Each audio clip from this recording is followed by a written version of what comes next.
He may be the only person in history who fell in love with flight because President Calvin Coolidge took a vacation. A baby-faced Swede who flew a trainer in a loop around the center span of the Golden Gate Bridge. He was a stunningly talented pilot. It was said of him that he thought more quickly in 3 dimensions than most people did in 2. His string of combat victories over New Guinea turned him into a national hero. He shot down an incredible 40 enemy aircraft before being removed from combat once and for all. A national treasure who could no longer be risked on the battlefield. When the endless cycle of parades and war bond rallies wore him down, he asked for and received assignment as a test pilot in the secret program that produced America's first combat jet. He is Richard Ira Bong, and he is a legend of air power.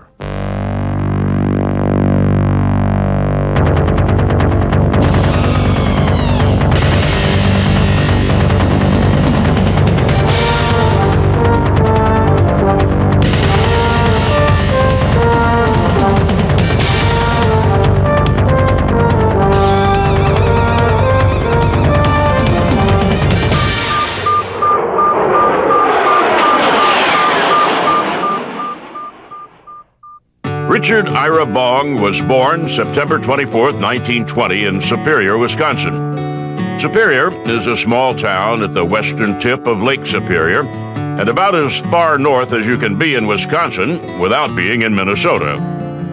His father, Carl, had come to the United States from Sweden at the age of 7. He worked his way halfway across the continent before settling as a farmer in Poplar, Wisconsin, 20 miles to the southeast of Superior.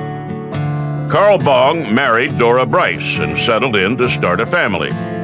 Richard was the first of their 9 children, a quiet, thoughtful boy who grew up hunting and fishing in the dense forests around his family's farm. Known from an early age as Dick, he was first taken with aviation at the age of 8, when President Calvin Coolidge decided to spend a summer vacation in Superior.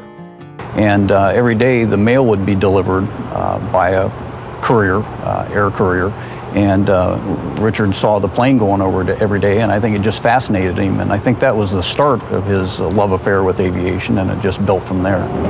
When the presidential party left town, so did the air couriers, but aviation had made its impression on young Dick.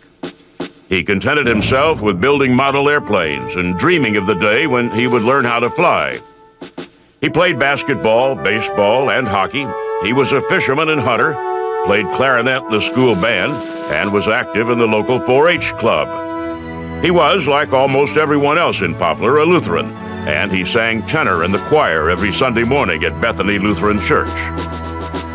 Poplar was a town so small that its high school only lasted 3 years.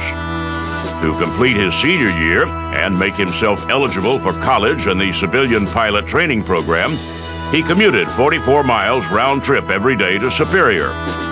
In 1938, he graduated 18th in a class of more than 400. He attended Superior State Teachers College and enlisted in the civilian pilot training program. That government-sponsored flight training system was designed to boost the number of experienced pilots in the United States.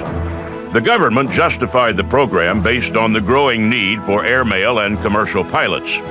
In reality, the government's main concerns were the wars that were brewing in Europe and Asia. There was going to come a time, military planners believed, when the United States would need a lot of pilots quickly. Bong earned his pilot's license in a Piper J3, and almost from the first showed a gift for aviation. He had a knack for it, and he learned that through the pilot training programs he had been in college and afterwards, that he was just a natural pilot, and that was the word that everybody used to describe him in all of his pilot training programs. He was just a natural pilot. He loved it, and it became evident in the performance he turned in as a pilot. In 1941, Bong enlisted in the Army Air Aviation Cadet Program. In May, he shipped out to far-off and exotic California. He did his primary flight training in a Stearman biplane outside Tulare. He caught on quickly and moved on to flying Vultee BT-13s, the famous Vultee vibrator at Garner Field in Taft. He was, as I said, a natural pilot. He had natural skills, natural abilities, and in those days, you didn't get a whole lot of instructions. Most of the pilots at Gardner simply flew, running up their hours and getting a feel for maneuvering in 3 dimensions. Bong quickly distinguished himself and was ordered to report for gunnery training. At Luke Field, near Phoenix, Arizona, he moved from the BT-13 to the AT-6, a single-engine fighter trainer that was smoother and more capable than the Vultees he'd been flying, but sluggish compared to real combat fighters. His gunnery trainer was Captain Barry Goldwater, the future senator and presidential candidate. Goldwater, a tough, precise teacher, said later that Bong was a talented pilot. In those years, hunting with his Winchester rifle in Wisconsin had honed his shooting skills. But Bong really proved himself one afternoon in an informal, impromptu hassle high over Luke Field. Bong, flying an AT-6, squared off against a Czech pilot in a P-38. The dogfight should have been a mismatch. The P-38, after all, was much faster and more agile than the AT-6, and the Czech pilot had hundreds of hours more flight time than Bong. But no matter how the P-38 pilot maneuvered, he couldn't keep Bong off his tail. The two would square off, and in a few seconds, Bong would be closing in on the P-38 from behind. The Czech pilot, upon landing, pronounced Bong the best natural pilot he had ever seen. Bong was at Luke when the Japanese bombed Pearl Harbor in December 1941. Like the other pilots, he wanted into the war as soon as he could get there. A month later, he received his wings and his officer's commission.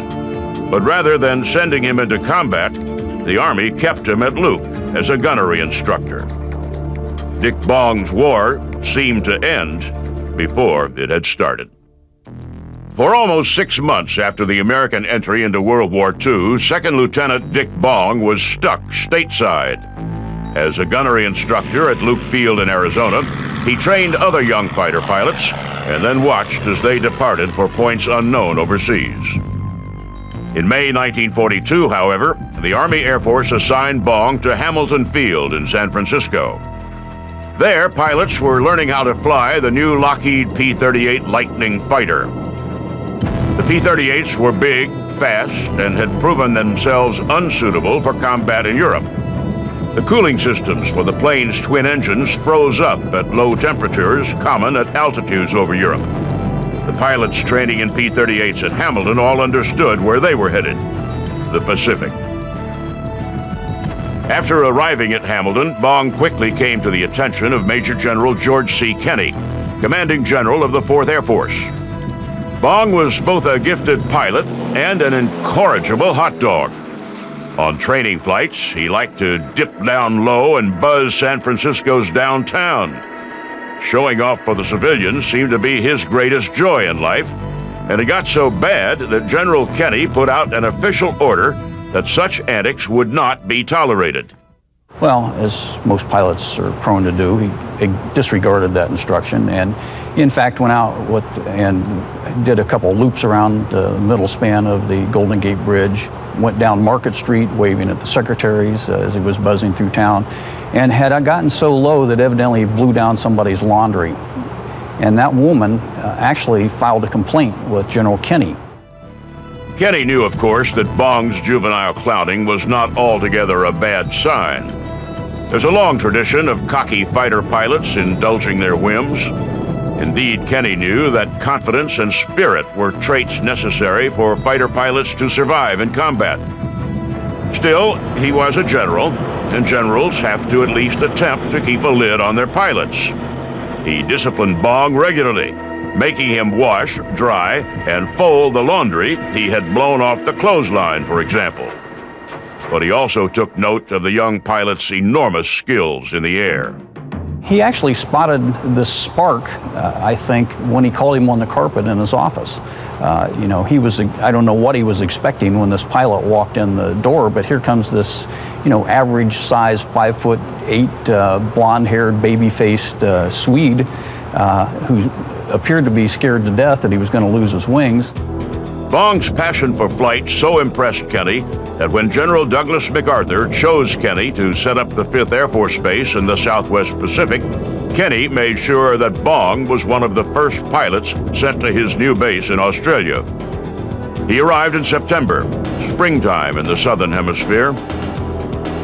For more than a month, Bong sat around in Brisbane awaiting delivery of his plane. In November, Kenny assigned him to temporary duty with the 35th Fighter Group based in Port Moresby, New Guinea. New Guinea at the time was a hornet's nest of Japanese aircraft. MacArthur's campaign to reclaim the Philippines had just begun. American forces were beginning the bloody harbor-to-harbor conquest of New Guinea. The Japanese were throwing everything they could at the arriving American forces. The Army Air Force used a kind of sink-or-swim training method, throwing green pilots into the periphery of battles to ready them for full-fledged air combat.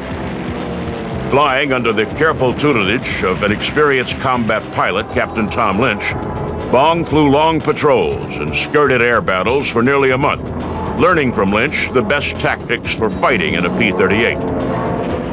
Then, on December 27, 1942, Bong got his first real taste of battle. He was in a flight of 12 P-38s led by Lynch. The flight intercepted 40 Japanese aircraft over Buma on New Guinea's northwest coast. Badly outnumbered, the P-38s charged headlong into the formation. Bong showed no sign of the fear he surely felt. He scored a Zero fighter and a Val bomber. Altogether, the P-38s knocked down a dozen Japanese aircraft. Bong, who had never been in real combat before, earned a Silver Star for his actions. From that point on, in dependable, almost unspectacular fashion, Bong began to compile what turned out to be the finest combat record in the history of American aviation. It took him only until January to become an ace, scoring his 5th kill over Leh Harbor. In February, Bong left Lynch's shadow and returned to the 9th Fighter Squadron. On March 3rd, on the opening day of the Battle of the Bismarck Sea, Bong flew escort for a flight of B-25 and B-17 bombers attacking a Japanese convoy. Bong knocked down a Zero. The bombers sank 4 Japanese destroyers and 8 transports. 1 and 2 kills at a time, Bong upped his total. Kenny promoted him to first lieutenant and gave him a 2-week leave in Australia. By then, a double ace, Bong enjoyed his R&R but longed to get back into action. The Japanese were throwing thousands of aircraft at the advancing Allies, creating aces almost as fast as the Allies could get pilots into the air. But Bong, perhaps uniquely among American pilots, seemed more interested in the experience and challenge of flight than he was in his kill count. He was an introvert on the ground, shy even. In the air, became a different person, became the ultimate fighter pilot. On July 26, Bong had his best day ever. Escorting American bombers attacking Leh, he knocked down 4 Japanese fighters. General Kenny, who had been so impressed by Bong's skills in training, could barely believe how proficient a warrior the unassuming Swede had become. He put Bong in for a promotion to captain and filed an after-action report that resulted in Bong receiving the Distinguished Service Cross. Bong was, in fact, emerging as a leader. In the almost unspoken competition among pilots to become the ace of aces, he became one to watch. The press started wiring accounts of his combat accomplishments back stateside, and his name started to be mentioned in speculation about whether an American pilot would break Eddie Rickenbacker's seemingly unbreakable record from World War I, 26 combat victories. In November 1943, Bong shot down his 20th and 21st enemy aircraft, a pair of Zeros over the airfield at Lovell. General Kenny, knowing that his ace pilot was as valuable as a morale-building hero as he was in the air, gave Bong a 60-day leave to return home for a visit. Bong met with General Hap Arnold, posed for a few pictures, and then returned to Poplar, Wisconsin to enjoy, as ordered by Kenny, a little home cooking. The leading ace of the war was welcomed home as a hero. And while being crowned as honorary homecoming king at his old college, he met Marjorie Vattendahl, the 19-year-old homecoming queen. For the next 2 months, if he wasn't busy appearing at war bond rallies or launching ships for the war effort, he and Marjorie were together. By the time he left Poplar on the long journey back to the Southwest Pacific, he and Marjorie were in love. Captain Richard Bong returned to the Southwest Pacific as the leader in the race to become the ace of aces, in hot pursuit of Eddie Rickenbacker's combat kill record. Bong slapped his girlfriend's picture on the nose of his new P-38, which he christened Marge. 5 victories behind the record set by Eddie Rickenbacker in World War I, he went into battle with the whole world watching and an advantage over his competition. He was assigned not to the 9th Fighter Squadron, but to 5th Air Force Headquarters. In the competition to become ace of aces, the flyer with the most kills, Bong had become the favorite. The press had gathered to watch his achievement. While other pilots' assignments were limited to specific geographical areas where there might or might not be enemy activity, General Kenny allowed Bong to roam where he liked, in search of action and Japanese planes to shoot down. But they increased slowly. The number of Japanese aircraft had decreased, and the enemy was shifting to a more defensive posture. That limited the number of mass attacks that had created so many American aces. The Southwest Pacific was about as unnatural a habitat for the Wisconsin farm boy as it's possible to imagine. Hot, humid, bug-infested, and moldy, it was a place that seemed to reek of death. Bong went out almost daily, enduring long, boring patrols. Often he found no enemy aircraft at all. When he did, the combat lasted only minutes, and then a long return flight, often over open water, to inhospitable accommodations. That was his reward. On February 15th, the day after Valentine's Day, Bong recorded his first kill in the plane he'd named for the girl back home, Marge. It was his only official kill for the month, though he did destroy a transport as it sat on the runway. The transport, it turned out, was loaded with high-ranking Japanese officers, and while it didn't count on his kill total, it struck a significant blow to the Japanese war effort. On March 8th, the tedium of the war turned to tragedy. Bong had reunited with his former commander from the 35th Bomber Group, Lieutenant Colonel Tom Lynch. The two were flying over Atape Harbor, New Guinea. Bong watched helplessly as his old friend and mentor spun down to his death. For the next month, Bong was ineffective in combat. He flew, but he didn't score any kills until April 3rd, when he knocked down his 25th enemy aircraft. The press gathered in anticipation. The folks back home waited for word of Bong's heroism. On April 12th, Bong shot down 3 enemy planes in a single day, shattering Rickenbacker's record. The news flashed around the world. Rickenbacker sent a telegram congratulating Bong and promising to send a case of scotch as a reward. General Kenny, doubly pleased that the record had been broken by an officer in his command, sent a case of champagne. Back in the States, Middle America was scandalized that people would send alcoholic beverages to a pilot in a combat zone. To quell the uproar, General Hap Arnold made a big show of shipping Bong 2 cases of Coca-Cola. Arnold slipped the press copies of his personal note to Bong, stating that America's newest hero would certainly prefer America's favorite soft drink. Bong, still the cheerful, baby-faced kid from the North Woods of Wisconsin, was having a ball. What he didn't realize is that by becoming the ace of aces, he had become a national treasure, too precious to risk in combat. After he broke Rickenbacker's record at 26 victories, they did everything they could to the point of sometimes setting him down or sending him back on publicity campaigns and things like that back in the States to keep him out of harm's way. He returned to the United States, went on a war bond tour, and most importantly, proposed to Marge Vattendahl. He didn't return to combat for 5 months, reporting to General Kenny in September 1944 as a gunnery instructor. He could fly, but he was only allowed to fire in self-defense. He defended himself a lot. He shot down 5 enemy planes in October and 3 more in November.